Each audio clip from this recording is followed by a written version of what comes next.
rise and pledge allegiance to the flag. I pledge allegiance to the flag of the United States of America and to the republic for which it stands, one nation, under God, indivisible, with liberty and justice for all. Mrs. Munson, roll call, please. Amber Benson. Here. Trina Binkowitz.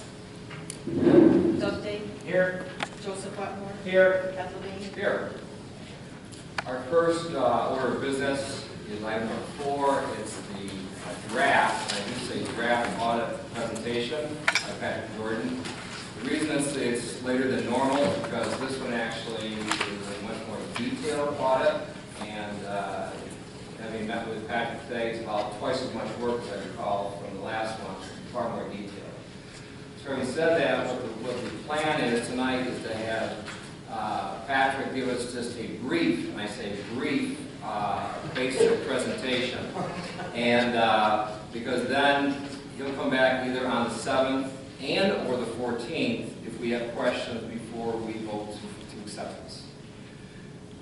So having said that, you have your packets in front of you, and we have one for Katrina that will leave in our box. So Patrick, the floor is yours. Thanks.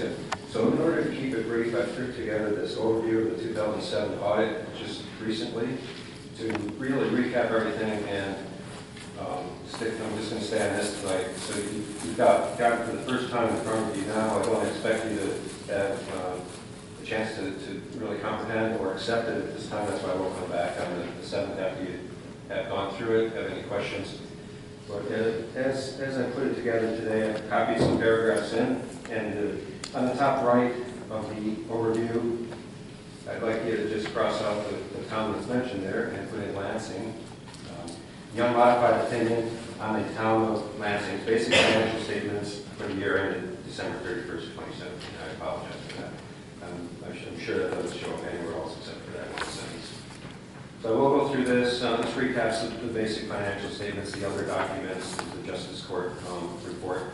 So on the left-hand side going down, I have what's presented, the independent auditor's report on the basic financial statements. On the left side on the right, as I just read, unmodified opinion, which is clean. Modifications or are departures from generally accepted accounting principles. So that's the opinion you want to have.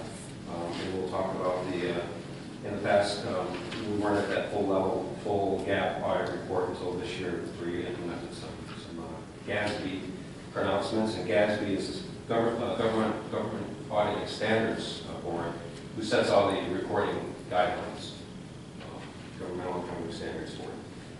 The next paragraph down, independent auditors report on internal control over financial statement and compliance in accordance with GAS, government auditing standards. On the right-hand side, it recaps the report identified no material instances of non-compliance and no material internal control weaknesses. As I said, there's a separate document on the Justice Court. It's just a 2-page letter that's part of the packet. And the results of the test indicate for the transactions we tested, the Justice Court's complied with the terms and conditions of the requirements. There's another document, a required communication. This is something that's required for all audits, all industries, all types of entities. I list 10 or so bullet items down the right hand towards the bottom of that first page. Qualitative aspects of accounting practices. The key thing there is if you did have to change or adopt anything, and I have some things at the bottom of this page I'll talk about, that you did adopt the 3 major GASBs, 34, 68, 75 that we'll go through. So the rest of those bullet items, difficulties encountered, corrected or uncorrected misstatements, disagreements with management, they're all explained in the letter in full, and we didn't have to point out anything in those areas. There were no problems encountered performing the audit.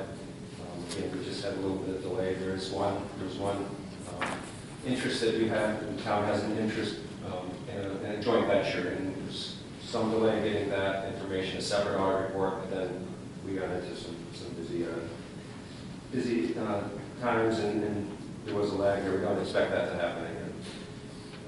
So as I said, down the last thing down, there's 3 items. In 2017, the town adopted GASB 34. That's really the governmental model that came out about 20 years ago. And it includes the primary financial statements, your funds, and then there's some reconciliations, and then into a government-wide financial presentation that I have a reconciliation, so to speak, on the next page. So prior, it was a regulatory basis only, funds only. Really, the profession and the industry as a whole really doesn't allow that anymore.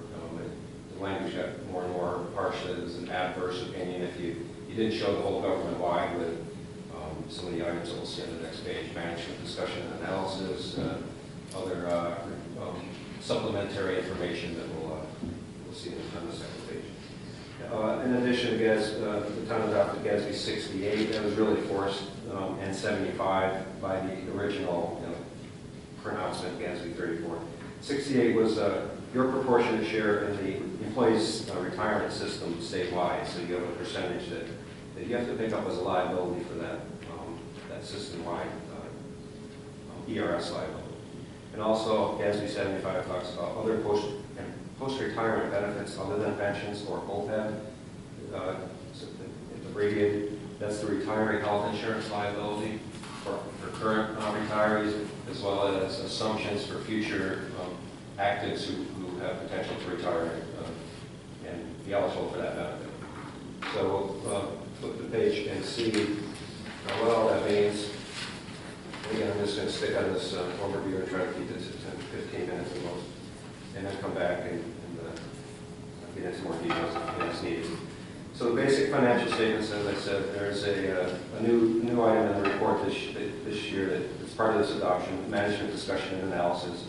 It has comparative information from one year to the other on the government-wide and some of the fund basis numbers, so your debt, your capital assets, and a lot of narratives, pie charts, graphs, and such. The government-wide statements, these are additional statements this year: a statement of net position and statements of activities. Net position is a snapshot at the end of the year, your total assets, liabilities, other deferred inflows, outflows. The statement of activities is the activity for the year, the revenues in, revenues out. Again, there's a second set of governmental funds financial statements. That's what you're always used to. That's what you budget. Basically, your budgeted funds, the 2 general funds, the 2 highway funds, water, sewer, capital projects. And so then we also bring in the discretely presented component units, which is the Lansing Housing Authority, which has to be disclosed in your financial statements also. Our opinion talks about that as well. So I laid out the governmental funds, the 2016 balances, the revenues, expenses, the 2017 ending balances. You can see about $3 million, down about $260,000 this year. You can see, fund by fund, your annual expense, your annual budget for the year versus your year-end balances. So don't see anything that really stands out there. This seems to be pretty healthy balances when you look at your budget for the year versus your existing fund balance. I think there's various recommendations. 6 months, I think, is the general rule for fund by fund to have in your fund balance 50% of your next year budget. Again, one of the items here you see capital projects.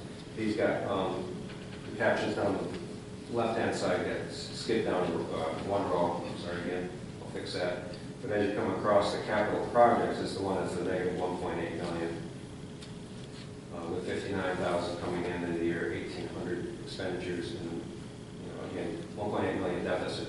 That's normal for a capital projects fund. It's just a short-term debt basically that's causing that, and it's going to be either paid off or converted into long-term financing. So again, each of those fund titles should bump up one space to go across. So general fund town-wide, you see it's about $5.5 million. General fund part-time, 373,000 at year end, 17 column. So taking the $3 million in funds, fund basis, $3,063,183 across all the funds. That's the bottom section of this page. So with that fund balance, you add in your capital assets to get your wide. Your capital assets of about $9.6 million. your equity interest in that joint venture, about 1.3 million, and then deduct certain things. And these are items that are not part of the funds, not part of any of the funds. They're really off, basically off to the side. Your bonds payable aren't reported in the funds. Your long-term bond anticipation notes, your accrued interest on bonds, compensated absences, so that's 700,000, 400,000 in bands, accrued interest, comp absences of 398,000. Your share of the ERS liability is actually not significant. That's the GASB 68, adoption 53,000.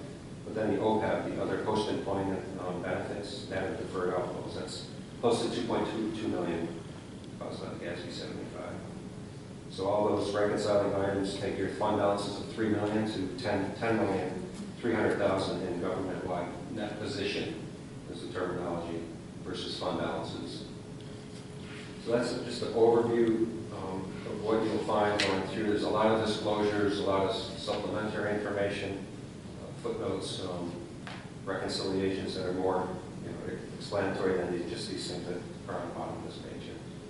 That's the overview again. All the opinions are good, they're unmodified, clean. Audit process was fine, and again, from a health perspective, it looks nothing was like it's a flag to us. So as Patrick was saying, when you look at the first column, everything is moved up one. So the sewer fund really isn't a minus 1,838,261. That actually is, I believe, the Bone Plain water tank, and that's what we did another barn this year. If I'm correct. Am I reading that right, Patrick? Right. That's the capital projects fund. Right. So the total column or the total row, you can see the grand total at the bottom is down one. Correct. One notch, basically. Sorry. If I may make a suggestion, may we get your company's email address? If you have questions come up, can we email you directly? Whoever emails Patrick's company, will they CC the rest of the board members and also Charmaine, so we have an inflow of questions and answers going back and forth before our next meeting? That way it will get a jump start. It'll also give you time to produce, or for us to produce more information if you need it also. Card would be fine. Or you can just read it off to us also, doesn't matter. Okay, I'll send this out, I'll email this executive summary, like you said, it did go through our quipping process. Everything else did, so there shouldn't be anything else in the other documents that we should fix. But Patrick Jordan, Jordan, Jordan,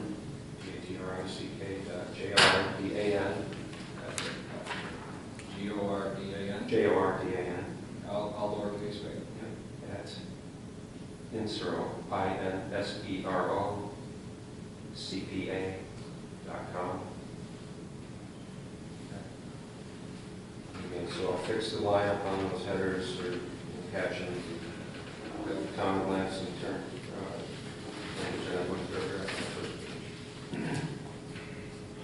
I just had a question.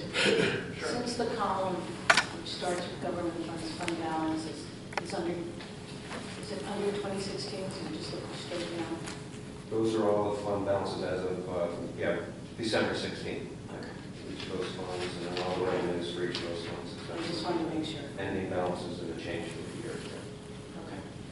And I had the items A and B, that there's a transfer from one to another, which is included in revenues and expenses of $100,000. So I want to create another column just for that. Right. The proceeds of obligations is shown as a revenue. It's really payment of debt from other funds. So to legend there. Any other comments or questions for Patrick that you can answer tonight? I can wait till emails start flying back and forth. I'm just curious about the joint venture.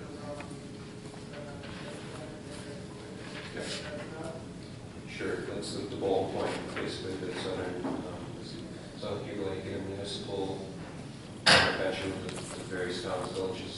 Okay. 5 municipalities, town of Ithaca, Dryden Village, and town of Lansing, and Village of York. I just didn't see bullet point in that. No, you're right, that's a good question. These are all, I mean, right here's a prime example of where we have these questions flying back and forth, which is clear. Yeah. Good. Nothing else? Thank you. Yeah.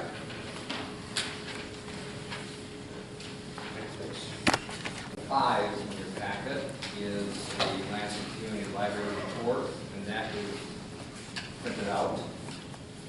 And also number 6, which is the Lansing Youth Services, that's also in your packet. And that brings us to item number 7, which is Mike Sigler, Lansing County Legislature. And we look forward to your brief presentation, Michael. Lucky Emerson. All the students in the room will try to step up my game a little bit here. There you go. Hello, thank you for having me again, and thank you for your time. Thank you to Marshall Lynch, whose reports I draw extremely liberally from. Yesterday, Governor Andrew Cuomo was at the airport. That was pretty great. It wasn't really a river cutting. They actually moved dirt into the hangar, and they shoveled dirt to break the ground. That's going to expand the airport, the terminal, by almost 50%. It's a $24.7 million expansion. The state's going to pay about $14 million of that. The airport thinks it's going to be able to raise the other $10 million, but I'll tell you later on what we did, just in case that doesn't happen, or at least to give them some kind of cushion. Other big news with that airport, though, is we are going to put in a customs facility, so it will become an international airport.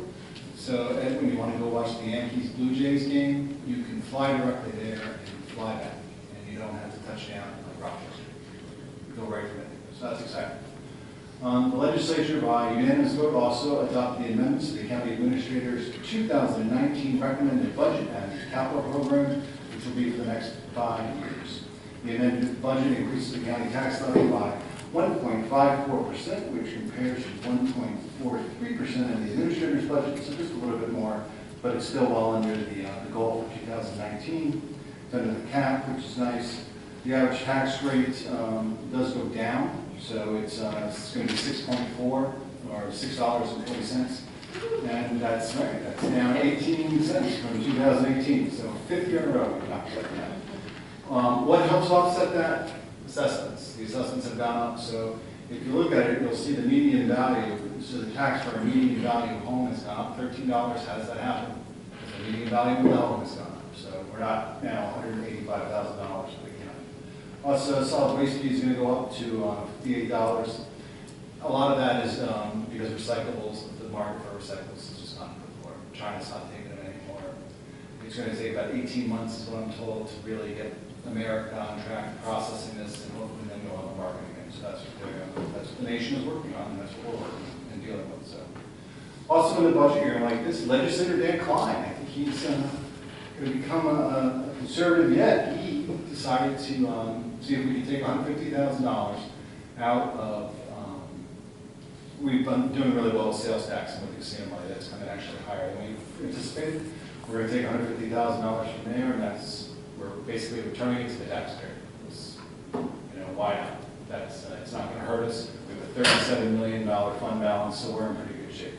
And the county administrator did say it's not going to be a problem. Some other good news, especially for Lansing and for the village of Lansing as well. Parks. I requested $23,000 for county parks that are outside the city of Ithaca, because we've given the city of Ithaca 10 grand. 23 grand I figured was, you take the 10 grand, that's 30% of the population, 70% would be 23 grand. So people didn't like that. So I just wanted to do it as a block grant, and Lansing would have gotten probably $3,000 or $4,000, and you guys could have decided what to do with it. They wanted a program, so we bumped up. I bumped up the request to 50 grand. There's going to be a process. You're going to apply to the planning department. There's a cap of 5 grand. So this is something when Mike Long gets back, you should probably task him with and tell the village, obviously, and say, you just built these 3 parks. If there's a playground you want to put in, it's for things like that. If you wanted to expand the playground out of Myers, anything infrastructure related, like the dock that we have, that would be, we would have paid for the materials and things like that. So you'll just have to put forward a letter and an application. It'll work a lot like the STPP community grants. So that's exciting. People seem to like that too. If you want to look at the recommended budget for 2019, and it's not passed yet, but it's well on its way, you go to tompkinscounty.gov/CTYADMIN, so county administrator, /2019 budgets, and you'll see all that. Also, last night's meeting, we did authorize the bonding. This comes back to the airport. We authorized the bonding of about $10 million. So what will happen is we put it out to bond. We have a break rating. We have a very low rate. We bond out the airport and then they pay us back, basically. So that's what we're looking at. And they think they can pay that back through grants and through some of the fees that they charge. So we don't see as big of a risk as $10 million would suggest. We also unanimously approved the appointment of Michelle Nunn. Some of you may know her. She's going to be on the TC3 board, so that's exciting. We had 4 excellent people apply. When you looked at Ms. Michelle Nunn's resume, it just seemed to fit for this period of time. It was really excellent. What her vision, everything we were looking for, she kind of has done in the past. So it was an exciting appointment. We also authorized Tompkins County to enter an intermunicipal agreement to form a local development corporation to establish a specialized secure detention facility so that we can comply with 3ACH. This will be interesting because, as you know, we had some of these youth centers actually closed. Now they're trying to open one. It's been interesting. We have not seen a backlash against this yet because when we wanted to change the jail, a lot of people came out against that. I have not seen that kind of backlash against this, so we'll wait and see what happens. Also, last thing, earlier this month, we voted to take the next step in assessing grant funds awarded to Tompkins Consolidated Area Transit. They want to acquire 3 electric transit buses. So we have to actually be the ones, we have to be like the lead agency. So we're going to be applying it. It's $2.3 million. But it's my take that we almost already have the money. We just have to literally put it in for it through the county. So. And that is it. So get that park money. I feel like Leslie knows. Is that a matching grant or is that just straight up? Not a matching grant. It's just literally $50,000. So, and I think we are going to put a deadline on it. Martha liked the idea of the deadline. I did too. So I would imagine that's the way that the planning department's going to go with it. Instead of, just like a mad rush of buying. It's like, okay, the deadline's going to be here. Then they'll judge the applications. And, if you put in for $5 grand, you might only get 3, but, it's good. It just provided a little bit of equity, I thought.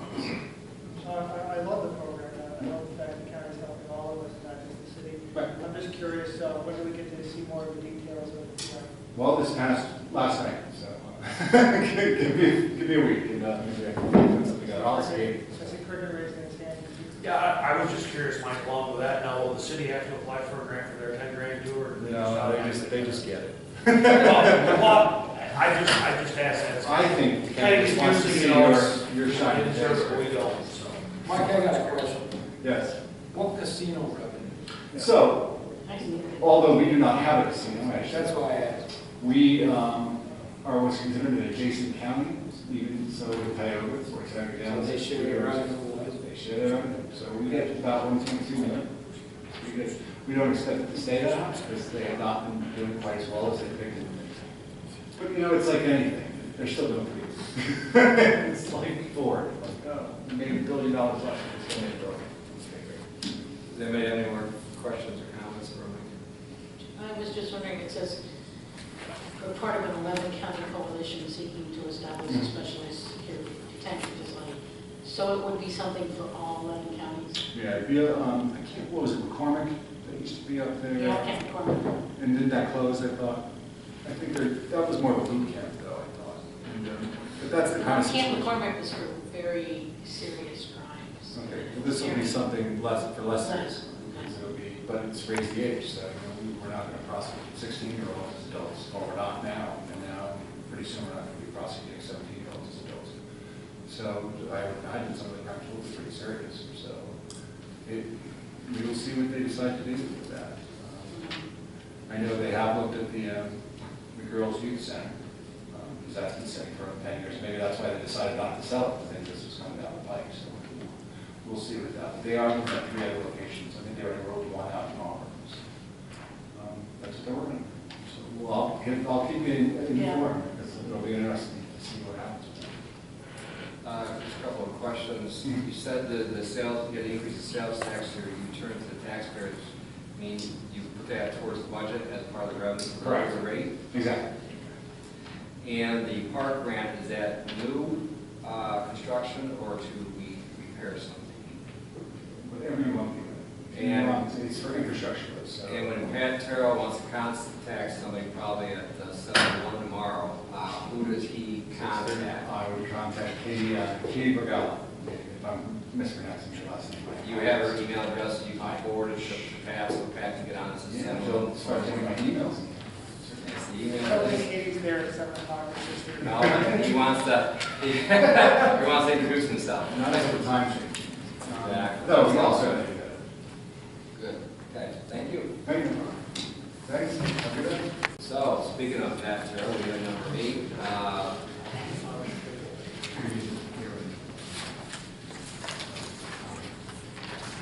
Hi, Pat. Hi. I bet you like that message report. Yeah, thanks. Yeah, for all things free money, we can get it. I'll be brief. We have a lot of offerings right now. Fall soccer has ended. We still have some travel and love teams playing here as well as the school practicing here a little bit. Columbus Day soccer tournament, the strong tech soccer tournament went very well. Great fundraiser for the soccer team and great community event. Both varsity and the youth cross-country races held at the trails went very well. Both were highly attended and very well supported. So, and just one thing I'll touch on at the park, or 2 things. Camping has ended and the sunshade donated by Dr. McAllister has been installed and is completed. So, it was a rather large project. Very generous donation by them. It was. Obviously, very nice donation, but it did cost us some. But there will be a dedication next May for that. So Dr. Galster is a dermatologist, as you know, she was concerned about sun's screen and shade. This is how, between Steve, Cole, and Pat, and her, they met and came up with a plan to get rid of the screen. So it's a 14 by 14 shade that's on top of probably a 14-foot pole, and it shades the top lot of the playground in Myers.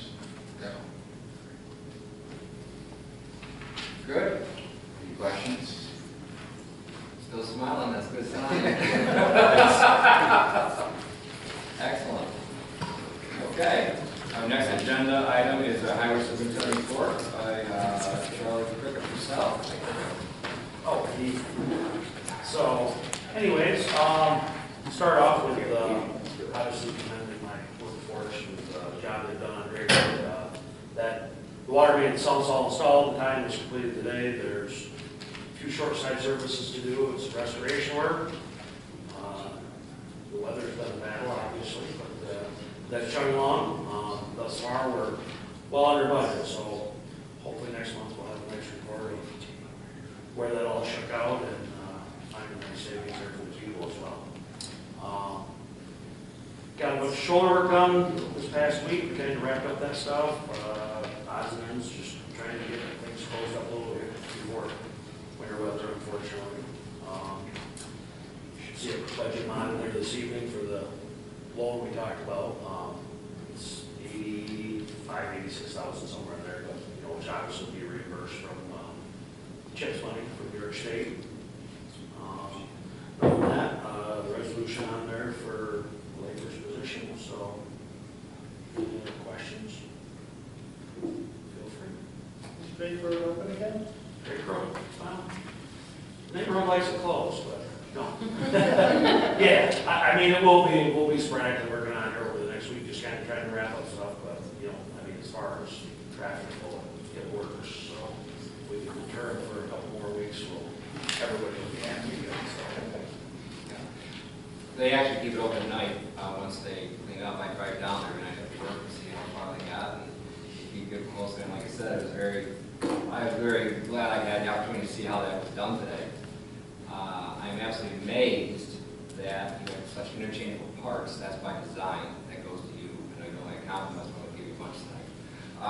Because you like interchangeable parts. You have some people on excavators, then one skid steer, one we go out and cover the tread. For that, so that's what it's used for, to tear up the road. In fact, you got people that go in trucks, someone that gets sick, somebody steps forward, it's like a concert. It just all goes in unison, and that's to you and to Michael's, your deputy's training and your attitude, which I appreciate.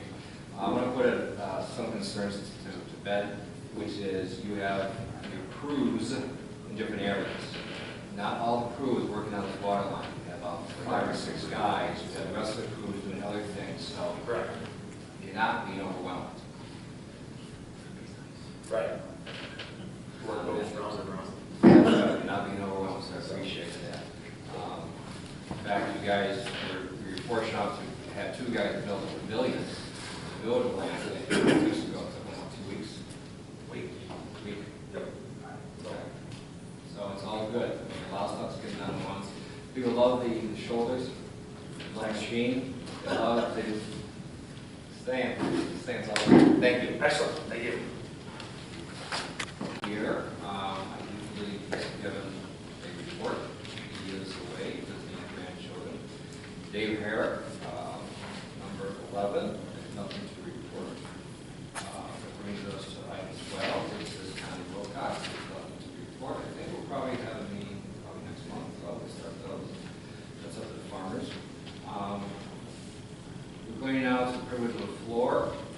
We will limit it to 20 minutes total, with a maximum of 3 minutes per speaker. I have 2 names on here. Does anybody who had not signed up want to be included in privilege of the floor?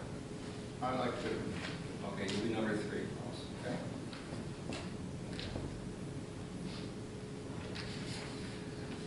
Having said that, the first one up, and I apologize ahead of time if I mispronounce the names. Cardi.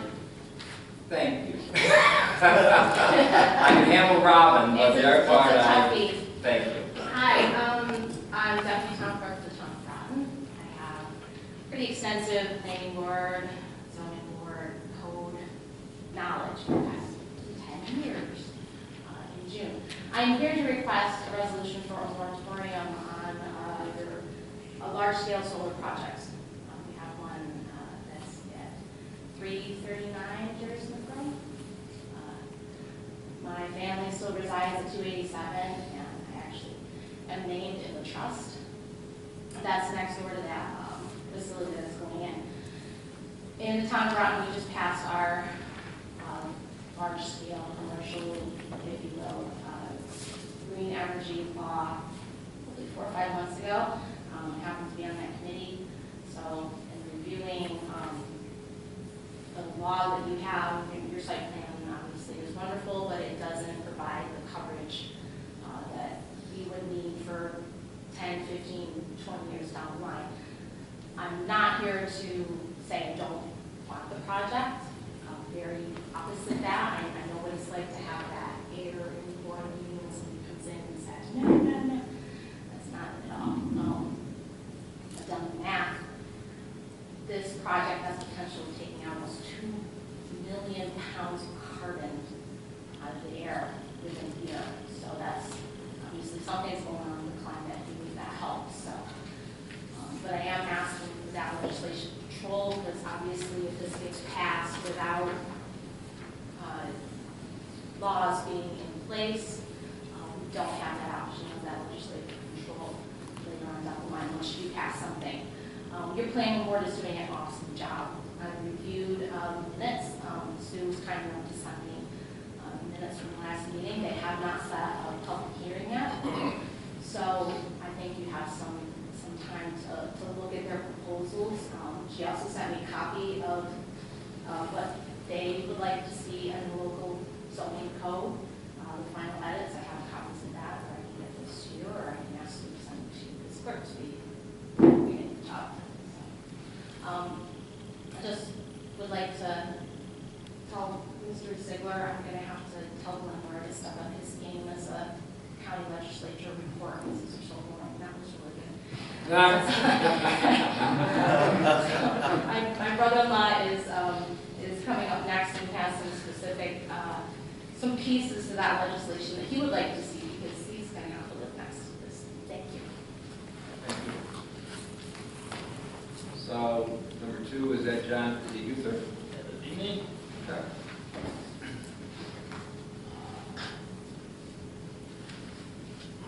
Thank you for this time. I got a couple concerns on this, this project. I'm not against the project. I understand the goal. But the project, as big as it is, water runoff downhill, and with all these solar panels up there, I'm concerned with the amount of water control, especially after a year we've had like this year. With that being said, I'm also concerned about the material that the solar panels are made from. What's in these solar panels, one of these days they will break. Found out that they do break, they do crack, they do have some issues. And I'm concerned about where that stuff is going to go as well. It seems that I am right next door to this unit.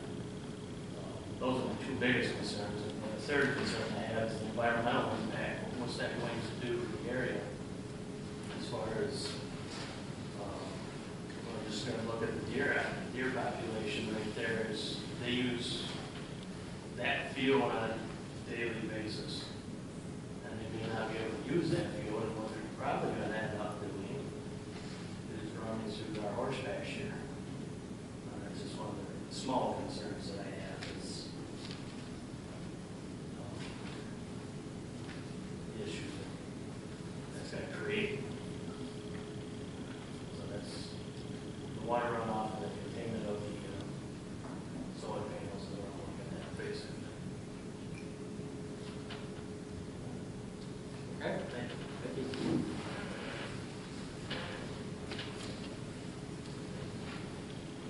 Klaus? Thank you. I'm Klaus Nyberg. I was just wondering something. A couple of months ago, I was at a planning board meeting, and there was one thing on the agenda. There was the rezoning of a couple of car shows. I think 2 of them belong to Antigua, and there might have been 4. But one of them was called Kohlenberg's place down the hill there at the corner of Myers Road and Bridge Road. And the planning board recommended that the town board change the zoning from lakeshore to commercial.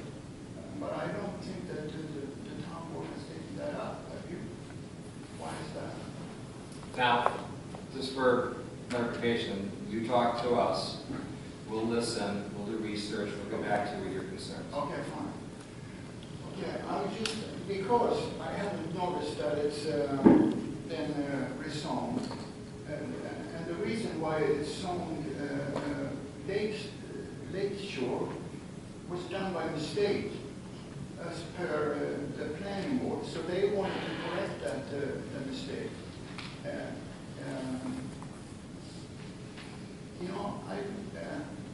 So my interpretation that you haven't taken that out by the town board is that you don't agree with the planning board, and you don't have to reply to this, but that's how the way I see it, which is fine. You can have your own opinion.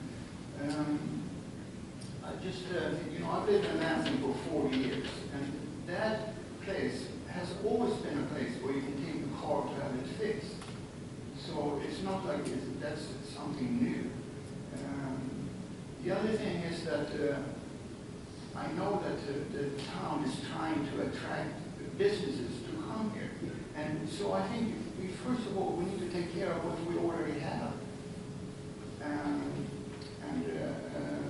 So I think it's a mistake to not give Kohlenberg what he needs to keep his business going as long as he feels like it. And I think the town board needs to correct that mistake that was made when it was first zoned We have to take care of the people that take care of us. And, I think we need to, the most important thing are the people living here. So I think you need to take care of Kohlenberg like everybody else. So that's how I feel. He doesn't know that I'm here. I'm not a socialite with Kohlenberg. I just think it's a decent thing to do. That's why I'm saying this today. I appreciate the time. Thank you. Thank you. I think advantage of privilege of the floor. We have 2 more minutes. Marty, would you like to speak? No. Yeah, Okay. thank you. You're welcome. Hi. There's 2 men come to my mind. Unfortunately, one has already passed away. First is Stanley Stoshberg. He was a veteran of the Korean War. Unfortunately, he was a prisoner of war. And he was raised in Lovellville. And I had a thought if we could honor him in some way, if there's a name on the park in Lovellville, or if we could name it, my own thought would be Stanley Stoshberg Memorial Park. Or if there was any other ideas to honor this gentleman. And the other one is Gus Isaac. He's 94, and if there was going to do something, it would be nice if he was still around. And he was a much decorated World War II vet. The ones that I know that he has 2 Purple Hearts, a Bronze Star, many other medals, 2 very high, if not the highest, medals from the French government that he was invited to New York and Washington to receive. He and 2 other soldiers reconstructed a bridge for 45 minutes under tank and machine gun fire to save over 200 of his fellow soldiers. And he still has a piece of shrapnel in his head. It's unfortunate of all the other ones that gave their all.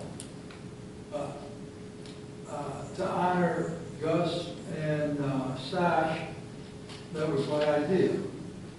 Thank you very much. Thanks for coming. Take advantage. Move to the floor. If not, we'll vote.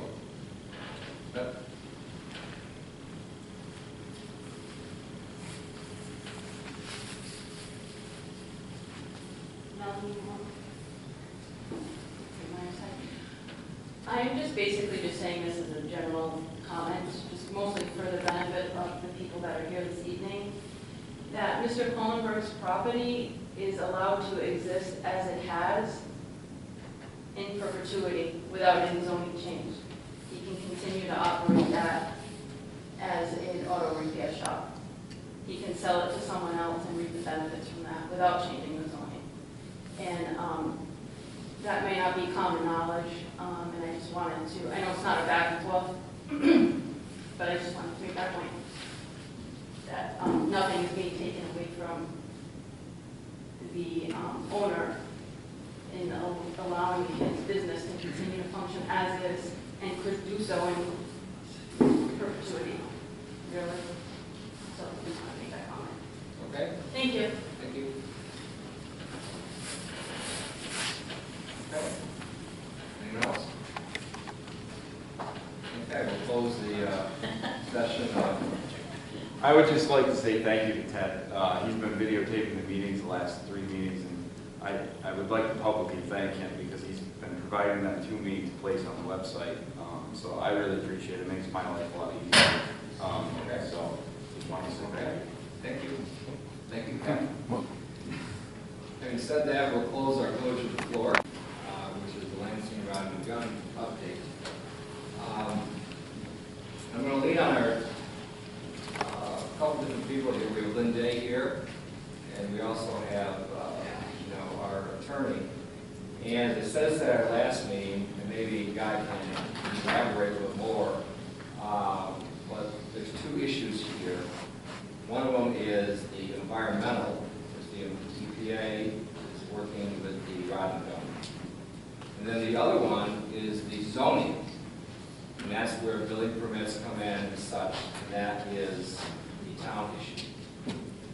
So having said that, Guy, you want to expand on those a bit? Well, just that when you're dealing with any regulated substance, earlier someone mentioned solar panels, I've been talking about cadmium for 10 years. So, you know, if you have a choice of having lead in your yard or cadmium in your yard, there's an easy answer to that. But the short answer is when you start dealing with federal environmental laws, you start dealing with federal preemption. So the town doesn't have authority to order cleanup of lead or to order compliance with any type of federal order that is issued. For instance, here we have the EPA has issued what's called a consent order, where the landowner has agreed to comply with, make certain changes to the site and comply with certain requirements that the EPA promulgates and approves through the federal rulemaking process. And if they get the consent order, then their violation of that order is within the ambit of the EPA to enforce, not the town. We don't have federal jurisdiction. So I know that the EPA has a consent order that's standing. I know that they've made some determinations about where things stand with the lead remediation. Their goals seem to be, and I can't speak for them, you'd have to speak to them, but their goals seem to be to end the deposition of lead in wetlands and the creek. And their position appears to be that with compliance with the consent order, that would occur. That is separate and apart from what the plan has to look at relative to the zoning application, and my understanding is that the application is substantially different than what was actually submitted months ago. So that's all I would say, is that the town doesn't determine whether or not lead has to be cleaned up or how it's cleaned up. The town in that respect is like any other citizen. It can bring up, you can bring it before, you can bring an independent action in federal court if it chooses to, but it doesn't have jurisdiction to make an EPA determination for the EPA. So we're going to move on to Lynn, and for the record, this normally isn't the practice we do for building permits, correct? But because of the sensitivity and concerns of citizens, we felt it was important that we give some clarity to actually what the plan is and what's going on and what's been proposed. So I'll let Lynn take it from here. And if you can't speak, you want to go on the other side, board members, feel free to do it. So I'm here to talk about the zoning issue with the rod and gun. I had to make an interpretation of the zoning law. So back in September, they actually brought in a plan, a new site plan with a stormwater control plan. Basically right now they have 2 trap houses over here, and then on this side of the creek they have a pistol range and then a 300-yard long rifle range.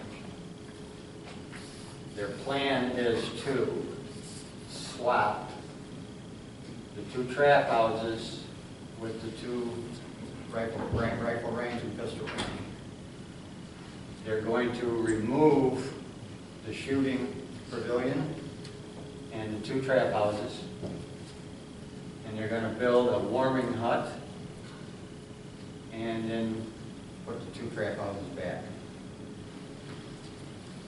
So if you recall, the original plan showed them, this is Rosika and Farrell's house right here. The original plan showed them like shooting like this. They are now shooting into the bank, and thus reducing the footprint of the whole project. So I'm going to read you a couple of page notes here. So On September 28, 2018, the Rod and Gun located at 55 Salmon Creek Road in the RA zoning district, the club turned in a building permit application for a warming hut and 2 trap houses, approximately 10 by 10 each, together with a stormwater and erosion control plan. The plan presented relocation of trap, rifle, and pistol ranges by merely swapping their locations. With swapping the trap, rifle, and pistol ranges, the club will have to build 2 new trap houses and put in a warming hut. At this time, T.G. Miller, the town engineer, is reviewing the stormwater and erosion control plan. So since I wrote this, T.G. Miller has finished their review. Got Dave's comments back today, actually. I forwarded them to Tim Buell, and basically Tim has to get me the notice of intent and the MS4 acceptance form so I can sign it. As I was here tonight, I looked at my computer, they are here, and I signed it. I just got to forward them to him, and then he will send it to the DEC. Then on October 4th, I asked Scott Hicks, Vice President of the club, for more detail on the size of the existing trap, pistol, and rifle ranges, what they were doing with the existing trap houses and shooting pavilion. On October 10th, I received a revised plan with the size of the existing trap and pistol and rifle ranges and verification that the club is going to eliminate the existing trap houses, remove the shooting pavilion, and install a buffer along the northern property line. So over here by Tim and Lisa's, they're planning on putting in a vegetative buffer of trees and pine trees, figuring that the trees will come on fast, and then the pine trees will fill it in over time. So I also received the building permit application and have reviewed the town of Lansing land use ordinance, mainly Article 10, non-conforming uses. And this is my interpretation of the non-conforming use law. So the intent of non-conforming uses, the intent of this Article 10 is to provide for the use of land, buildings, and lots that do not comply with the regulation of this ordinance, and to set forth the circumstances and conditions under such nonconformity may be continued. So in that Article 10, there's like 3 to 4 criteria. So 1001, continuance. Except as otherwise provided in Article 10, the lawful non-conforming use of any land, building, or lot existing at the date of adoption or amendment of this ordinance may be continued even though such use, building, or lot does not conform to the regulations specified for the zoning district in which such land, building, or lot is located unless set forth to the contrary elsewhere in this ordinance. In my opinion of this, the rod and gun was in place in the late 1950s to the early 1960s before there were any town zoning regulations. Therefore, this is a lawful pre-existing non-conforming use. 1001.1. The non-conforming use of land may be expanded or extended so as to occupy a greater area of land unless a variance has been granted. The swapping of the trap, rifle, and pistol ranges were actually take up less total area, 2002, 158,000 square feet less, or 4.64 acres less, are based on engineering drawings such that the site is shrinking and not enlarging. And that's based on all this information. That was one of the things that I'd asked for. They gave us what the new fields were going to be, but they didn't tell us what the existing were. So that was part of getting my determination. 1001.2, the footprint of a non-conforming building may be enlarged, extended, or increased if the lot area, width, and yard requirements set forth in Schedule 2 can be met or an area variance has been granted. The plan shows compliance with the RA zoning setbacks of 15 feet on the sides and rear and 60 feet from the center of the road, and the buildings are not increasing in size. 1002.0, permission to alter or enlarge.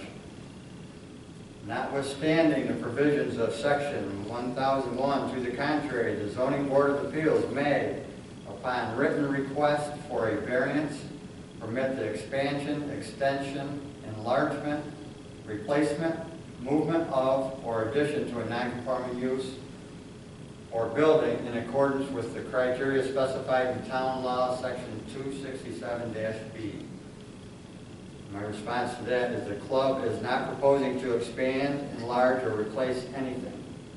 Their proposal is to use a smaller footprint than what they are using now. See reply above 1001-1.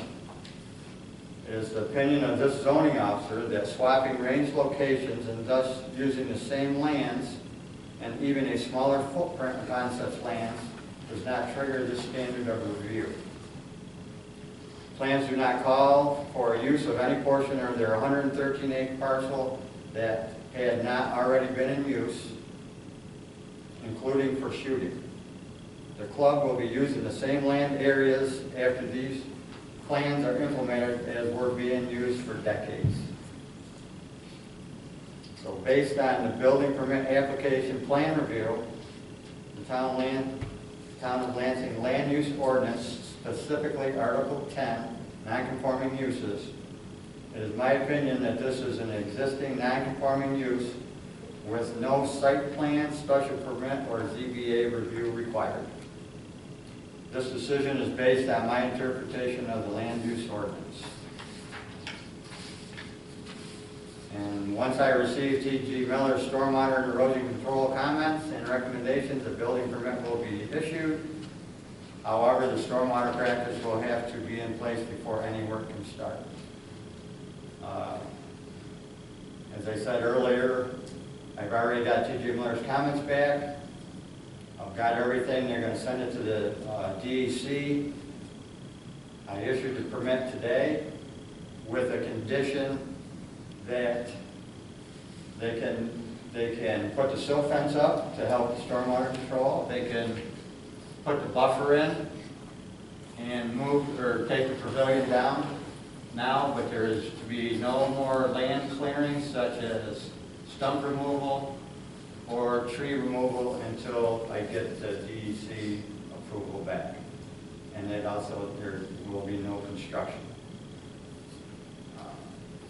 Like I said, this is purely based on what my interpretation of the land use ordinances.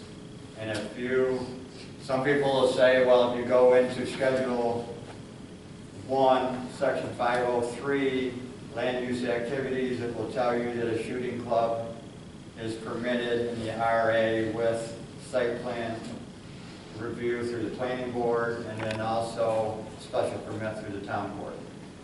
But that is for a new club, period, not for this. We did try to bring them in. When they originally came in, they asked what they had to do before we saw a plan. And I did just that. I went right to Schedule, 503, or Schedule 1, Section 503, saw what it said, and they were going to do it. And then after they went to the meeting, we got kind of heated, very emotional, and then they kind of stepped back, seeked advice, withdrew their application, and then come back with a plan with a building permit application and stormwater. And if you dig back into the ordinance again, Article 10 says they are allowed to do what they want to do. That's it. Okay, thank you, Lynn.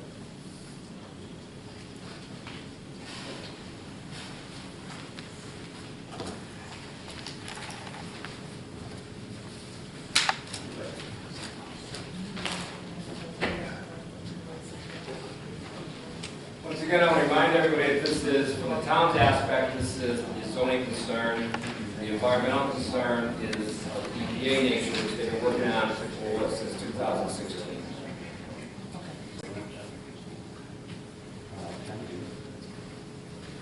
Do you want this on the website?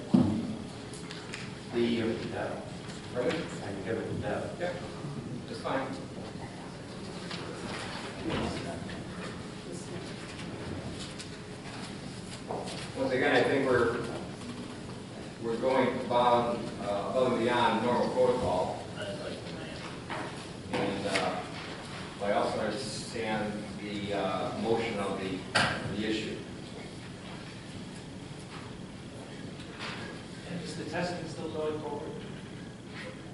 testing.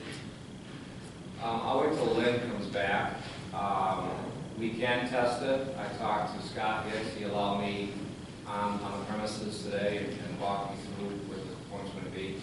They have tested themselves. They have testers that will go there and do that.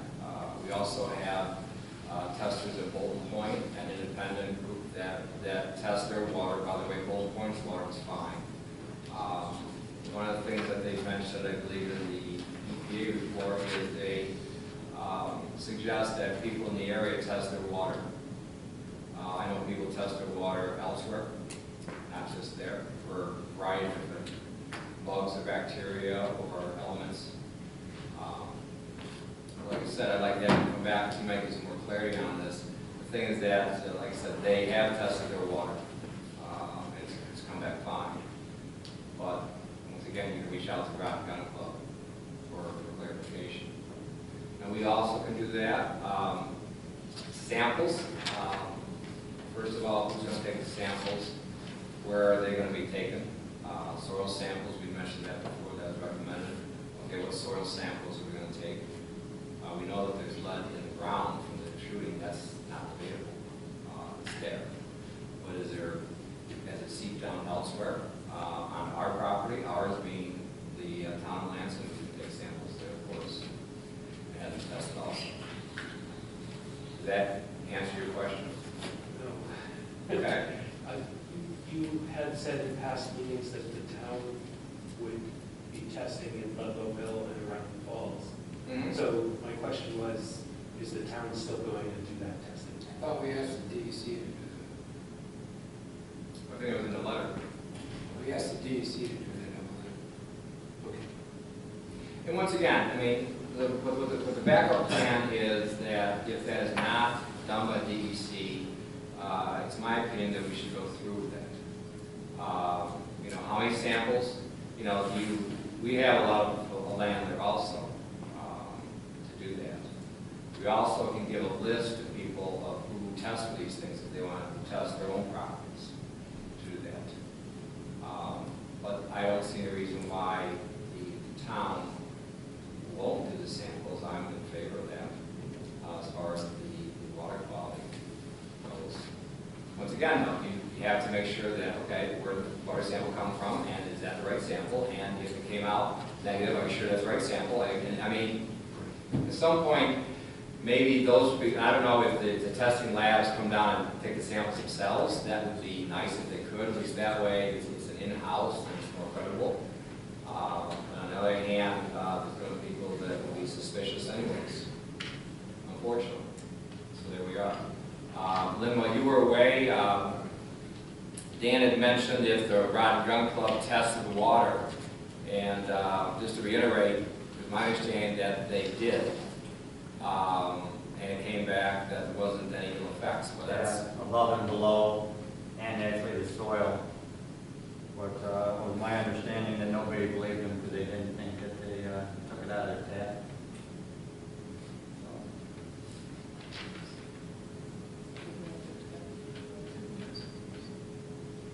So I think the first thing, as Doug says, that we put in our letter, is to have the DEC tap. I think as an independent body, we probably might give a lot more credibility.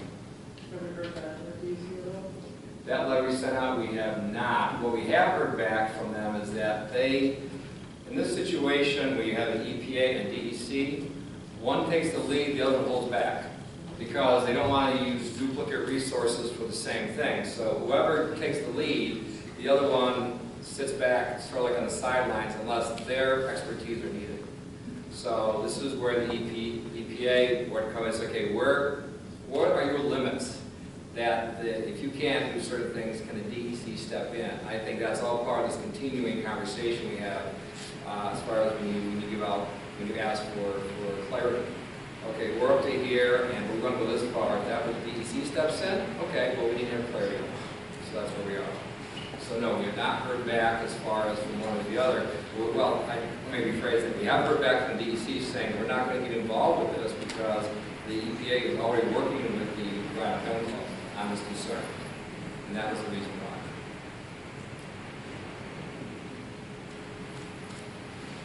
Any other questions, comments, concerns? You think it's raining? That's, Yes. that's snow soon. You're predicting 2 inches. Budget mod, for the highway department, right? Okay. So if nothing else, let's move on to item 15, resolution scheduling public hearing for special additions to the full 2019 budget. Deb Munson, this is something that we do every year, is that correct? That's correct. And this is one of two we do for the budget. That's correct. I would like to schedule it for November 7th, I believe. That's correct. I also believe that the meeting will be held here at the Lansing Town Hall Correct. at 6:35. 6:31. 6:31. We're doing so well. You didn't work. You need that moved? I should have stopped, yes, we should have a motion in a second. Yeah, I'll move that. I'll second. Any further discussion? Mrs. Munson? Andrew Benson? Yes. Doug Day? Yes. Joseph Wetmore? Yes. Ed Levine? Yes. Item number 16 is a resolution scheduling public hearing for Town of Lansing preliminary 2019 budget. So moved.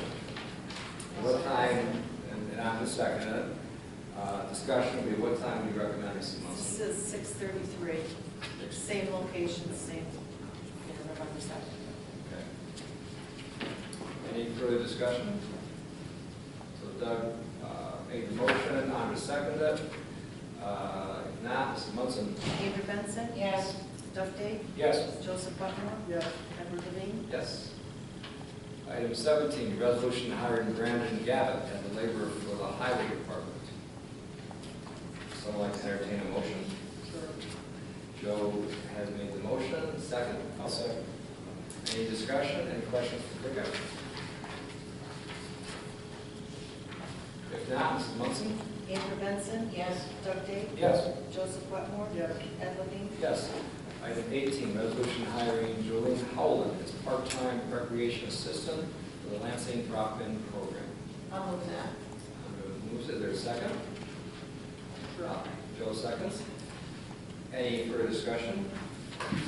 If not, Mrs. Munson? Andrew Benson? Yes. Doug Day? Yes. Joseph Wetmore? Yes. Edward Levine? Yes. Item number 19, we had briefly touched on this last time to give you a heads up. This is about the resolution authorizing the map plan report for Consolidated Water District number 6, that's Lansing Station Road. This has been recommended by the Water and Sewer Advisory Board. I have the petitions here, if you want to see them, they can look at the 49 out of 50 properties that say yes, if that makes them comfortable without the recommendation of the Water and Sewer Advisory Board being enough. Is there a guy you want to perhaps give us some more background on this? Or? No, I mean, it's been proposed on and off for over a decade. This is the third attempt at it, and largely, we can talk about drawing down lake water or lakeside wells and the problems that those create, but the toxic algae has been an issue, and the support went from the 75% range up to the 95% range, 49 out of 50 properties. Over 95% of the count owners have said, yes, we want to do this. And the big question is, that has to be answered, for which we need this, is what construction methodology will the railroad allow? So we can't appropriate the funds to do the application for the railroad to determine what it's going to cost until we have a map plan report.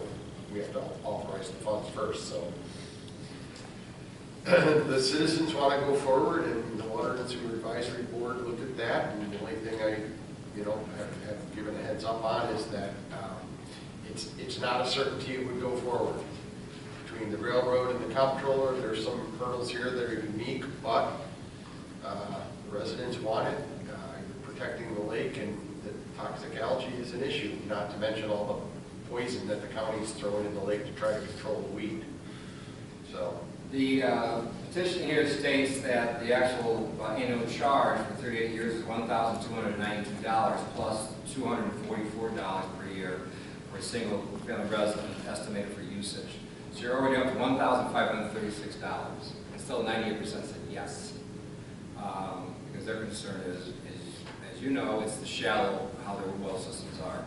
So, to reiterate, we have to allocate the money so the railroad can do their survey, because they have to go underneath the tracks before they run on the pipe. So having said that, that's why we're moving this forward. Well, yeah, I mean, we're $600 over the comptroller's threshold, so there's going to be some public interest issues that we're going to have to address. So I included some of them here based upon the discussion that was at the Water and Sewer Board. Why was the last two fail?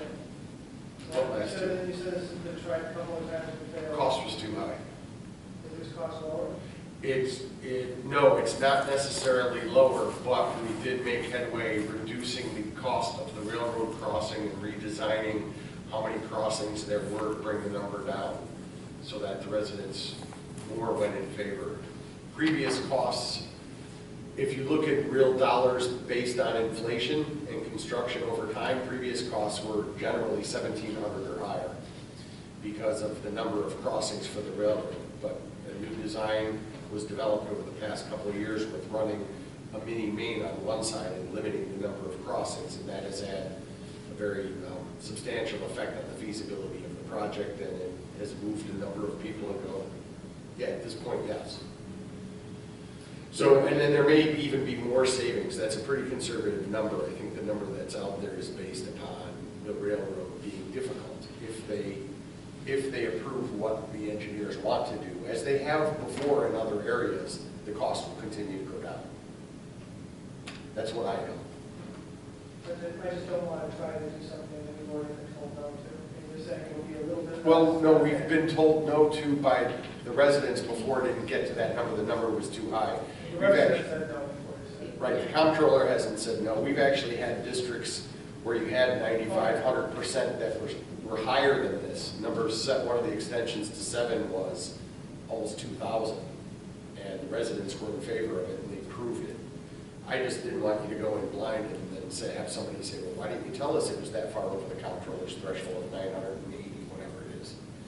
So I just wanted to make full disclosure that there are unique risks here because of the numbers, but the residents like it, and there really is a public health and a public benefit issue that's being addressed here on some levels. So it's for you guys to decide, and if you look at it after the map plan and report is developed and you don't like it then, you don't have to move it forward then.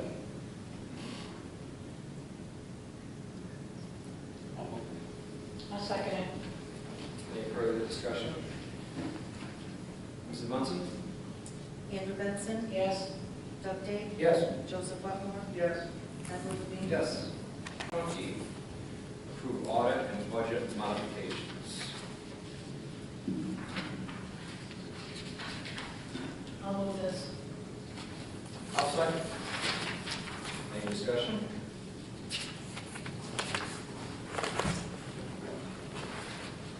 Not Mrs. Munson? Andrew Benson. Yes. Doug Dave. Yes. Joseph Wetmore. Yes. Ed Levine. Yes. Agenda item number 21, board member reports. Andre, you want to lead off? I don't have anything to add since the two committees are on, they're written up very well. Well, no, just being able to hear you say I have nothing to add is enough. As opposed to she was such a wonderful person. You know what I'm saying? So it's understandable. But you're doing well. Yeah. Slowly recovering, but I'm doing well. Good. Okay, Joe? I think I talked with County Transportation Council. They're starting to look at the 2024 funding cycle.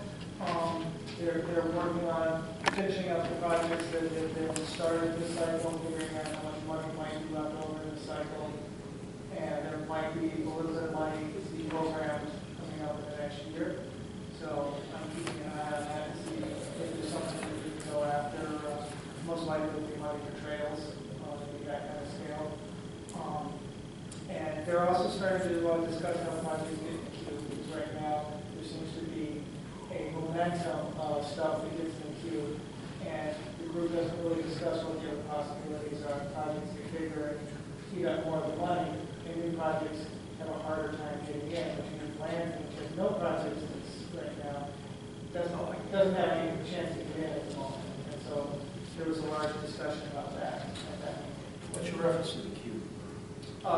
Getting the projects that are kind of starting out, getting approved, working their way into the TIP program.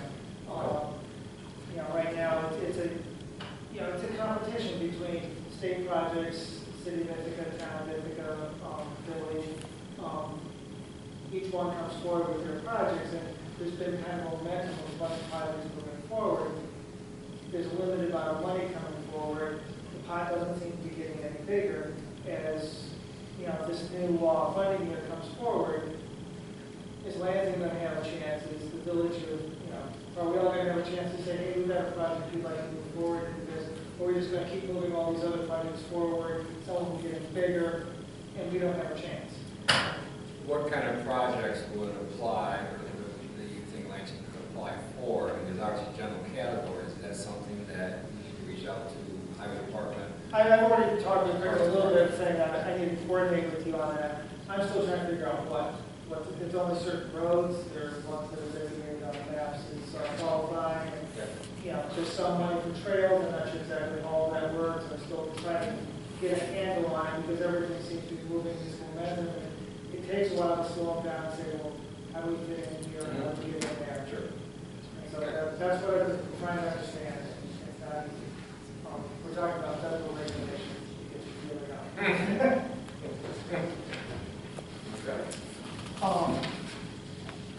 Wasn't able to make the planning board meeting where they're talking about putting together the proposed zoning map and regulations. But I did meet with Mike and talk to him about it a bit. I got a model law from Cuba County for a steep slopes overlay, which is one of the things we have in our comprehensive plan. And I'm starting to work on revising that so that we work into Lansing.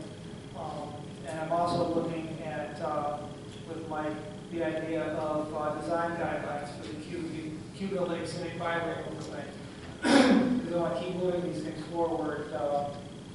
So I'm working on those on the side as the planning board is working on definitions and moving forward with that. We're still hoping to get sometime in the next few months some public input sessions so we can start talking about zoning changes in the town, breaking it up into 3 different areas so that we can kind of have the agriculture talked about, the area along the lakes talked about, and then the southern district talked about, so that we kind of focus on things that are alike so people can talk about similar type areas. So we'll have all the areas available in each of those meetings. I'm hoping to get those scheduled. We're getting into the holiday season, and it's hard to get all that together. The other thing that's slowing it down is the planning board would like to get at least a draft of the definition of the of that chart of what's allowed in each of the zones. So it's the maps. Well, we got the map. We got a draft map. The draft map has more zones than that chart has. And so this is the chart which says you can do this in the L1 zone, you can do this in the L2 zone. Allowed uses. Allowed uses. But the map has an L1 and L2, and the chart only has an L1. And so the idea is let's get that chart at least roughed out so the public has something to think about and discuss, as opposed to just an open-ended what do you want. And so that's getting together before we can actually do those sessions. Okay. I've also talked a little bit with Ronnie over at the village saying if we're going to do design guidelines for the Cuba Lake Scenic Overlay, maybe we should start coordinating with the village so that we have a similar guidelines throughout the entire area, not Lansing, then there's a break, and then it's part of Lansing. The village has part of that bio. Let's work with them and try to develop something similar. And so I want to start a discussion with the village about working together on that whole piece. How far does the scenic byway go? All the way around that. So would you also have the conversation with Cuba County? Well, I think this one is different because the town of Lansing is broken up by the village. And so you have guidelines that start, stop, and then start again. And this way you have at least a continuous strip within this area. I would like to keep working it around the lake eventually, but I think this is the first step. Okay. I attended the groundbreaking for the new airport. It was interesting to watch. And I also want to thank Ted here for filling been watching the number of people who are watching these videos, and people are actually watching them. People are commenting on it. We're getting views, and so I think it's really an important service, and Ted's keeping that going, and I really appreciate that. Thank you.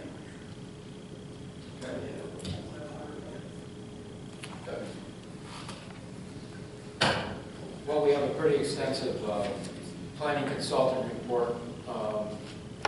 Like Joe said, we are trying to meet with members for definitions and map overlays. I think we're making some progress in that. I think we kind of decided as a committee that Mike, along with his experience, and Lynn Day, and with their experience combined, plus what they've come up with from other towns and things like that, we're not trying to reinvent the wheel with that. But other than that, I really have nothing. Unfortunately, I'm terribly busy at work. And I'm leaving tomorrow for Budapest to watch my kid wrestle. That's pretty cool. So anyway, but that's all I have. Infrastructure, we'll talk about sewer first. We're looking at recalculating how we do calculations for sewer.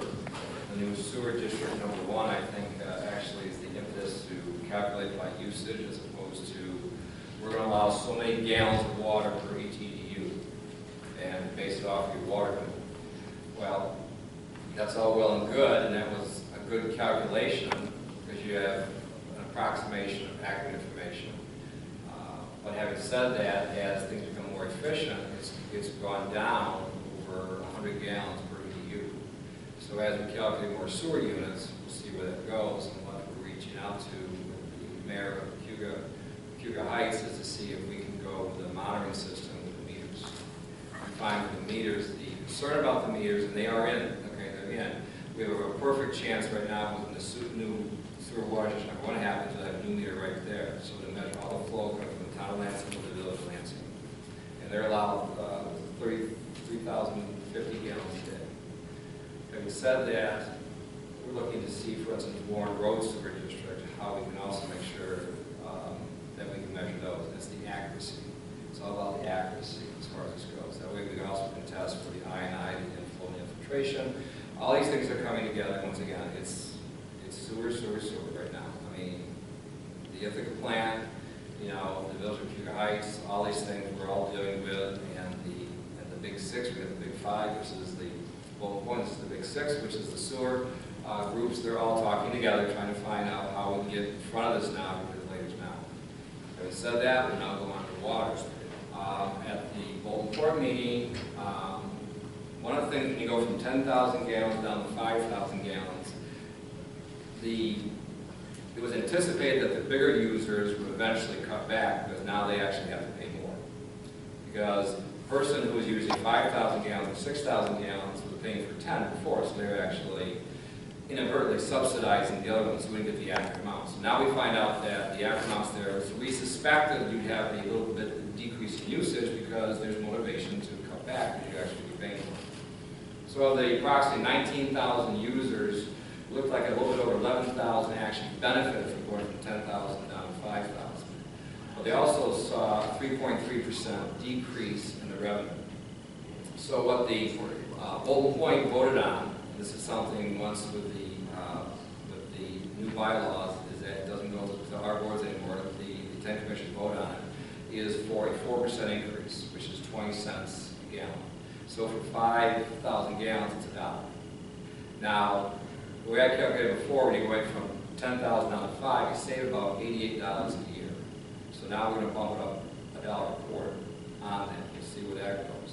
What the thing I like about this commission, they learn from their mistakes. As some of you may recall, Katrina certainly will, and you may also, Andra, when Bolton was sitting here asking for a 28% increase in the rate because for years they kept using fund balance, sounds familiar, fund balance, and all of a sudden now we can't use that anymore, so now we have to bump it up. And they learned from their generosity, shall we say. And they say, you know what, let's move the asteroid an inch now as opposed to here it comes and we really got some pain. And so even, like I said, at the end of the day, people, if you look at 3 years ago or 2 years ago when they were using 10,000 as an element, there's still money ahead. So I commend them for their foresight, and they'll still track it, because they only had 9 months of data to do this before the next budget came out. They didn't really want to wait for another one, because you're looking at about a $100,000 decrease in revenue over last year. Certainly, that less usage as well. There's going to be, there very well might be less usage. That's the other part. We don't know. Was it a wet winter, or was it a wet summer? Was it a dry summer? You think because that, obviously, climate has a lot to do with the weather. Was it wet? If we had a wetter winter or summer, you're not irrigating your lawns as much, blah, blah, blah. So there's a whole bunch of different factors. Yeah. I would think the smart meters have an effect on that too.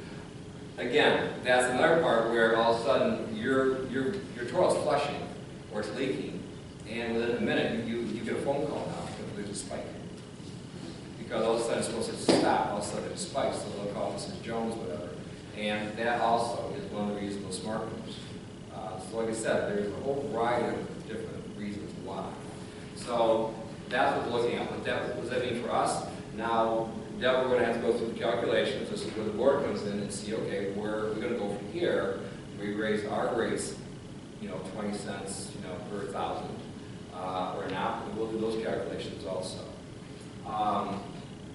What else? We also talked to the DOT because of the parking garage and everything else up by the airport. So Michael Long and I have been on discussions with the DOT. They still are looking at certain information before they get back to us with accurate clarity about where the building's going. And one of the things we're concerned about, once again, is how much water do you use? Does that impact the sewer? Is that in the waters? Is that in the Warren Road sewer district or not? We only have so many EDUs left. Will it affect us or not? So there's a whole bunch of different dynamics going on there. And I like talking to the DOT. They were very clear about that. So having said that, I apologize. Her name is Casey right now. I didn't bring a sheet with me. She seems extremely bright and tremendous clarity. So she knows exactly what we're talking about. So I think it's going to be a good relationship. Is there going to be an issue with being outside the district? We'll find out. I mean, these are... And if they do that, how does that work? Well, we also had issues about subdivisions. We also, there's a lot of other stuff that we were very clear with our concerns. And my impression was they will be addressed. Now, once again, when we have our next conversation in a few weeks from now, we'll see where we go from there. And hopefully, I'll have more information then.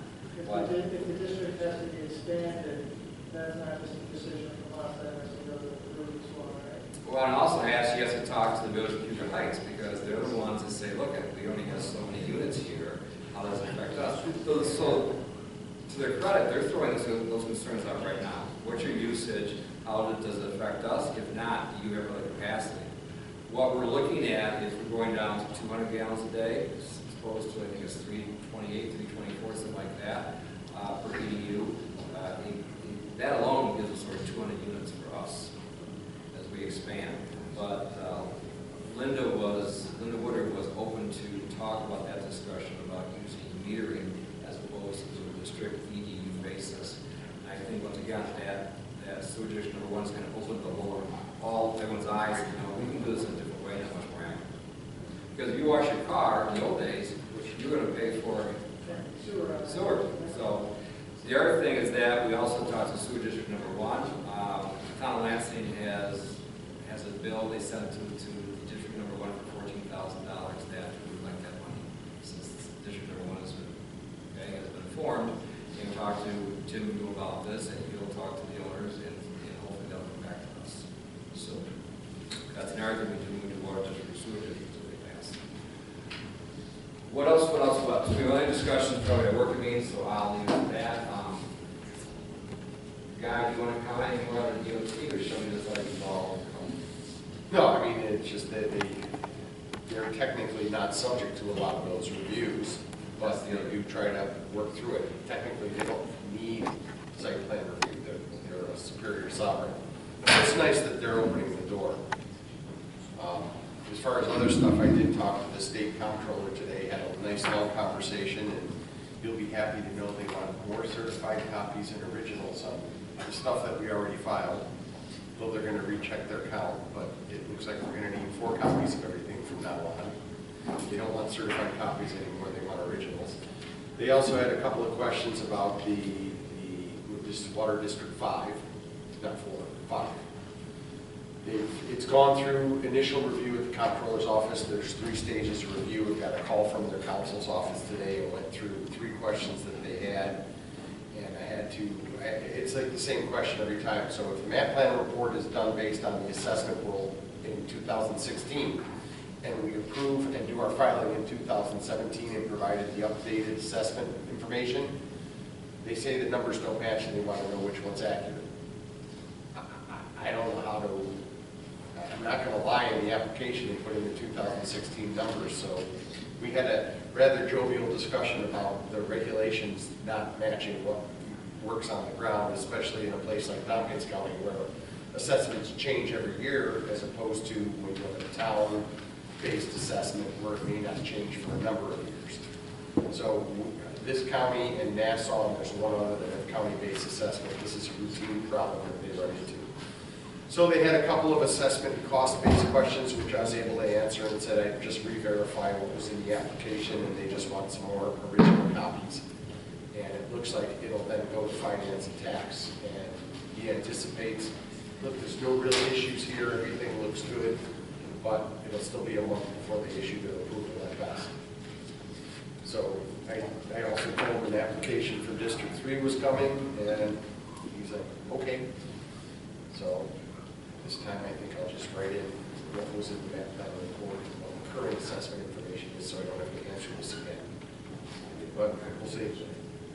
So it was nothing structural, nothing procedural, everything's right, and they're just being counted. And it looks like it's going to be approved. That's it. Debs? The fact you're off your scooter, the fact that you broke your foot, you're still working, still taking back out and send you back in, and it's all good. Thank you for all your hard work. Much appreciated. Do you want to go to working session now, or do you want to take a 5-minute break? Okay, let's go to working session. Ladies and gentlemen in the back, do you want to hang around for this, or do you want us to sign your forms and you want us to do one? Yeah, our teacher told us to leave before the working session. Why don't we take a 5-minute break while you sign this stuff? Okay. Take a 5-minute break. Actually, I got us here at a decent time, which is nice. Just a couple of things like for clarity. Drake Road, this is where the fun begins, because now we'll see how much money is actually cost to do these things. And from there, we'll be able to see how much we hopefully will get paid back first. There's a lot of money that got spent. I was looking at those vouchers. Yeah, it's all CWD4, right? Yeah, there's a lot of that. But it's like 640,000, but I think we're still in pretty good shape, right, Cricket, as far as that goes. Yeah, contractual wise, there's a couple $100,000 left, labor wise, there's about 60,000 left, so I expect, like I said, I'll feel better giving you a full report, because I'm sure it's your reader on all those statistics too. But no, things are really good shape there, so. Okay, so we're just, the only thing I have tonight is the barbecue pavilion, that type of thing I want to talk about. And here's the reason why. I mean, we talked about this before, we mentioned before, and first of all, are we in agreement that we're going to name this after Bob Baker? Are we okay with that? Right. I mean, after all, we're going to use the sauce for last. I mean, okay, so we're all okay with that, right? And we'll let the Baker family, Dale had mentioned when I met with him, to have put on one end, the Robert C. Baker, I think it is? Robert C. Baker Memorial Pavilion. And on the other end, put Home of the Chicken Barbecue, because he was so instrumental in doing that. So that's the first thing, okay? We also talk about, there's a lot of moving parts here as far as the Woods Edge sign. One of the things that was brought to my attention just recently is hopefully, and I always have to use the word hopefully now, hopefully we get the Milton Meadows contractor Cornerstone gets the building permit on Halloween, and then we're going to have to move the road But on the other That's side, gonna help you. yeah, well, I tell you, it looked like fun today out there. I tell you, when they were out there, but they wouldn't let me in the hole. Why So, don't you kick Spanky off the excavator and just say, hey, well, got this? it's not that hard, right? Oh, yeah, so he doesn't get out of it. He does, he doesn't move. I think. So I said that. I think we got, what, 22 feet on the other side, when we move that over to something like that. It's been recommended maybe put the Woods Edge sign on the other side of the road. And that's something to really work out. Also with the path will come from Woods Edge Road over to Woods Edge Drive over to where the parking lot is. I know Joe had mentioned something about a site plan, and that's something that I know you're working on with Mike Long, and we'll get into those little dynamics. But some of these are moving parts, like the TTF bus stop. If they could like give us some clarity on this, that would be helpful, because I'm not holding you up on that one. Well, they need clarity from us too, of where they're allowed to put it, and that's the nice thing that Mike was gonna look into, is to where the easement is, what, you know, what their parameters are, so they know what they can do. I think they've got the size, we talked about the amount, and they agreed that they can pay whatever the cost was, we asked them, so that certainly for the foundation. So we need to figure out where they can put it exactly, not approximately. And I'm on board with that. That doesn't. My whole concern is that, as from our previous conversation tonight, Cricket's got crews flying all over the place. And one of the things that I'm not going to speak for, I'm just going to paraphrase, is that we'd like to get the drainage thing fixed this year from the ball fields. And the Baker family has given us $5 grand already. We also have another $5 grand that's been designated. So we have enough money, the materials are $5,000. I would like to get going on that pavilion, at least, if the weather allows. At least you have the materials on hand, so that if we have a calm couple of days in December, they can jump on this. The rest of it, okay, whatever. You know what I'm saying? That pavilion, though, once again, I think the money's there for that, and right now things are quieting down, if that's possible. Right. You know, to actually do that. Unless it starts snowing today, in which case it's not going to be common at all. But if they have the materials, then they have the flexibility. Yeah, I just want to see us, you know, Mike's getting back next week, isn't it? Yes. Let's put together a preliminary site plan when all the elements are sketched in their place, so we can see that we have a working plan. And then I know things change. I just want to see a preliminary site plan where everything we're talking about doing, it's not just the Woods Edge sign, there's a couple of signs out here that people are talking about moving for better visibility. And let's get a site plan that works. This shouldn't take very long to draw up.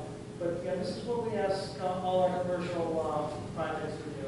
Give us a site plan, show everything is, and then when we go through the process, you know, even during construction, things change because you discover stuff. We all know that. Yeah, so I don't disagree. The pavilion thing, I mean, it's something that's been kind of ongoing for the last 4 or 5 years. I mean, from the standpoint, I think that it's always been agreed upon, is the corner where we looked at down here. Right. It's the only place, it's the absolute only place it can go, and those spots that we lose on that side can easily be regained on the other side where the chicken pit is now. So I mean, regardless, the rest of it I get, you know what I mean, whether, you know, figuring out where the sidewalk's gonna come into the parking lot. Fact of the matter is, like, sidewalk to continue anywhere down along the ball field or anything like that, there's not the room for it there, because then we'd be losing all those parking spaces down through there.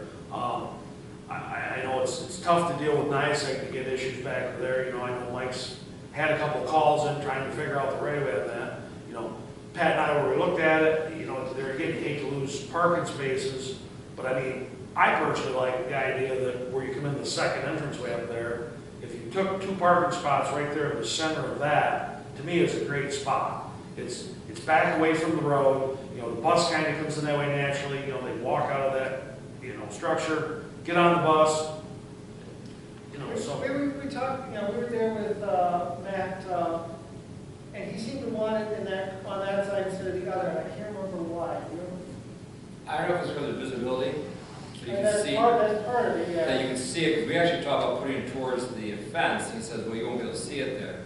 I mean, once again, you try to hopefully get the most best case scenario. We don't know, number one, if the people across the board are even going to use the bus. Hopefully they will. Okay, that's what it's there for. The ones that are there now, they usually sit in their car until the bus comes, then they pop out. So I think this is more intended for the people across the road to walk across, have someplace safe, so when the bus does come, they can get on. That's my impression. I like the idea of having a key cap for the bus stop there because it will stop the discussion of ending the bus route through here. And occasionally start saying, maybe we don't want, if they put a bus stop for the shelter and everything, those discussions stop happening. So moving forward, the materials will be ordered. We'll get the plan next week. Yeah. Does that satisfy the board moving forward? Are we okay if we have a plan, say, what is the subject to change? Is that what we should put on? All plans are subject. I don't know, I'm just reading here, subject to change, right? All As plans are Mrs. Munson subject to said. change, yeah. So we put a plan in place next week where, okay, this is where we think Yeah. they'll go now. Does that satisfy everybody so when the materials come in, we can start construction? Yeah. Okay, so we're good. Guy, do we need any magical resolution for pavilions? Do we need anything like that? Because the Lansing Community Council has once again said that they will go ahead and be the conduit, so to speak, for this. So if that's the case, is there anything we need, like a resolution, anything to cover our assets as far as this goes? Are you hiring a third-party contractor to do installation? No. No, I think as long as the town board is in agreement as to the location or is in agreement as to purchasing the materials, you just have to appropriate the funds or make sure that they're available. Well, it sounds like the community group's going to purchase the material. What they'll do is they'll send the bill to the community council. It won't even go, we'll keep, we always can give the bill on record here, because Lynn also wants to have a drawing of the pavilion, so we can have documentation if they want to do that. But no, they'll actually, what happened is that the materials, the bill, And the materials are going to be donated. Donate, exactly. Right. Exactly. So So we we're not really, spending money. no, we don't spend anything. We're appropriating land. Do we have to do anything to say, yes, it's okay to go on? Not really, you're not, as the town, you're not really subject to site plan review, but you would need the board to approve the location. So, I mean, I agree with Rick, and I agree with you that having a plan in place so somebody knows where to put the first shovel in is probably important. Is that something we would agree on tonight and do it, or should we? Well, we don't have a plan tonight. Well, I probably missed in the morning, we'll see. That's true, I mean, you don't, well, I mean, if you know where it's gonna be, you know where it's gonna be. It's sort of like, you know, can you agree to buy a Chevy Silverado tonight without knowing the exact VIN number? Well, yeah, you can, but eventually you're gonna need to know, you know, the VIN number and where it's coming from, and you're gonna have to get the title. So, you know, I don't know what it is you wanna do tonight. Well, my whole thing is that I don't want to all of a sudden be so aggressive that all of a sudden, oh, we should have done that first. But on the other hand, I see the job of the board is to get proactive so that when the highway department is ready to move, then they can move. Because the weather is so, I mean, let's say, worst case scenario, you don't start till March. Okay, you don't start till March, but. Well, let me ask a quick question. Are you going to move on that between now and the next board meeting? Do you think? Yeah, I mean, the potential's there. Okay. The weather's what plays the games, because I mean, like I said, we gotta get there and move, we gotta take every little piece of drainage there where it's going. You got lots of things to do. I'm just asking where we are in your timetable, and you're saying, yes, in the next couple of weeks you might. Yeah, Whether that's what I'm looking, it's just to kind of, you know, it's kind of there in the wheelhouse as far as projects coming along, and, you know, I mean, it's kind of been there for a couple months, so. The location that's been proposed is to start right at the corner of the fence and go that way 48 feet towards Woodhead's. Sort of mouse really, Doug, as you go to the corner out here where it makes the turn and goes up in the front, you're going from there, you're taking the first 9 parking spots, which in turn, those 9 parking spots will be boxed over on the other side where the existing chicken takes now, so. Half the upper nose to pivot. Yes. Yeah. Yep. It has a way of moving at night. Doesn't it? Funny, you mentioned Chevy Silverado. Yes. Thanks, guys. Is it possible to just put 4 stakes in the ground and flag the corners of the site, so if anyone's looking at it? There's 4. yeah. Okay, that's what I thought, I saw something out there. So if anyone wants to know where it is, they can just go look. Right, paint. I'm comfortable wherever you folks are comfortable. All I'm saying is the money's there, the material's gonna be readily available. If for some reason the weather forecast changes in the middle of next week and it's gonna be 70 degrees for a week, you know, I mean, not that I'm boasting, I got pretty good guys, you know, they went up to the village there and, you know, banged out a pavilion for them in a week. So, you know, I only need just a few good days and things just look a lot different, so. Yeah, and all the excavators are now trying to go someplace else. I'm comfortable with it. Sounds good. Okay? Yeah, I just want to move forward with the site plan, because I don't like doing pieces, because You know, the puzzles don't always fit together the way you want. this is what compromise is all about. It's okay, there's nothing wrong with that, is that if you're, so officially, Counselor, what do we need officially? I mean, officially, do we need anything tonight? Not really, I mean, if you wanted to have a record of it, then just make a motion to authorize the beginning of construction of the pavilion at the location where marked. Well, I mean, authorize it to build the pavilion where it's marked and subject to a site plan for the remaining site features to be coordinated, I don't know. That covers everything. Sure. Sounds Okay. good. So as per guys, wonderful, eloquent verbiage, thank you. So, we have a motion to accept it as is.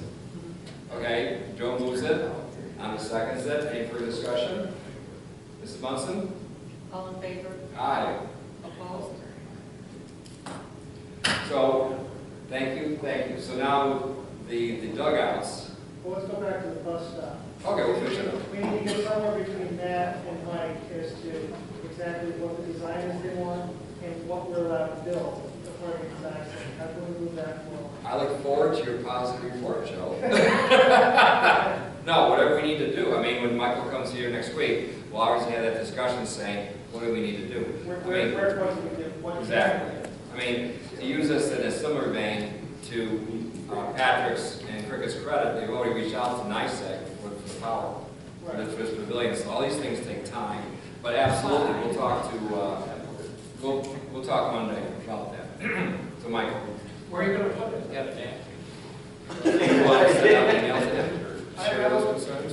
I will send something to Matt and Mike and say, all right, let's figure out what's happening with this. Will you CC Who do you want on this? one of the board members so at least we're aware of what's going on? Okay. Anything else to do with that? No, we need to move forward to what that bus stop there, especially in the weather. Absolutely. Well, like I said, hopefully they'll start digging. We'll see if they're looking at November 1st or October. The other news is the update on the dugouts is that we have, and this is where Pat can jump in, is with the, this is where Pat can jump in. Pat, where Pat can jump in, is about the Eagle Scout project for the donor board for the dugouts. Yeah. And this is something that does not cost any money from the town or donors, it's all, right, on this guy's project, Sean Ross. Correct. Okay, so he's doing that. Zero cost. This will be the Eagle Scout project, we have multiple, Eagle Scout project, we use this one will be the donor board, so people can say, okay, Mrs. Jones donated $500 to the, that's very similar to the one down in the playground down Mayor's Park, except this one we hope to have in the shape of a squirrel. Understand what project would be. So it's been approved, and he has until what, next spring? He has until March, I believe, but the plan is to have it done by the end of November. We look forward to that. Good. Anything else? Move to adjourn? We move to adjourn. We just call her. Yeah. Adjourn. 8:33. 8:30 on my clock. 2 hours. No. It was a great movie. Good. Ryan Dennehy was just, he was fantastic as the sheriff. One of my favorite